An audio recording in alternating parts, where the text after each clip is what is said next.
Today's lesson is going to be about subjects and predicates. And so I'm going to kind of break it down for you. I have a couple other videos available to kind of walk you through this. So hopefully this will just kind of be an addition to making sure you understand exactly what each one of those is.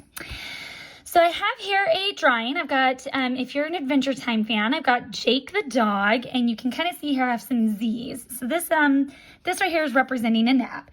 So I'm going to go ahead and label these really quick so that we know exactly what each one is. So usually Jake the dog is his full name, like first and last name. But for the sake of our activity, we are just going to label him Jake. Okay? So we have Jake here, and this is a nap. Okay? So let's talk about subject and predicate. Predicate is the one, you all know subject really well, but let's talk about a predicate. Now, a predicate is kind of just the fancy word for a verb phrase. Okay, so I'm going to put verb phrase. And I'll kind of show you what I mean by a phrase and not just a verb. A verb is a single word. A phrase is the actual action that's they're taking. So we have the subject here, which is like a noun. We'll get into that more later. And then we have our verb phrases, okay? So we're going to go ahead and construct a sentence. It's just a simple sentence. I don't want anything super complex. I'm just going to do a really basic, easy sentence. We're just going to take our subject. So we're going to say Jake. And then we're going to talk about the action. So Jake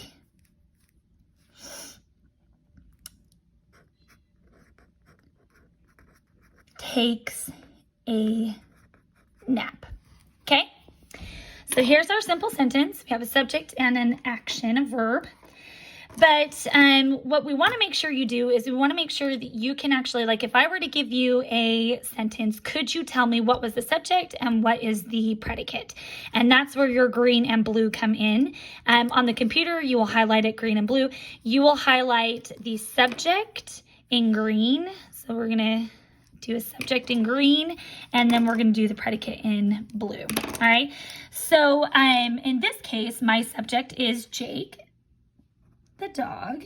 So I'm going to go ahead and underline that, and I'm going to label it with an S.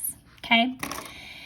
And now we have the predicate. Now, if we were just looking for the verb, it would be takes, right? Because that's the action. But a predicate is a verb phrase.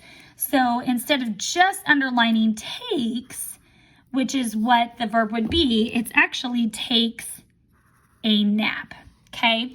This is the predicate, all right? So it's going to be a phrase. So make sure that you're recognizing that it's not just one word, but the actual actions that are being taken, okay? So make sure that when you guys are writing out your sentences today, that you are highlighting the whole predicate, the whole verb phrase.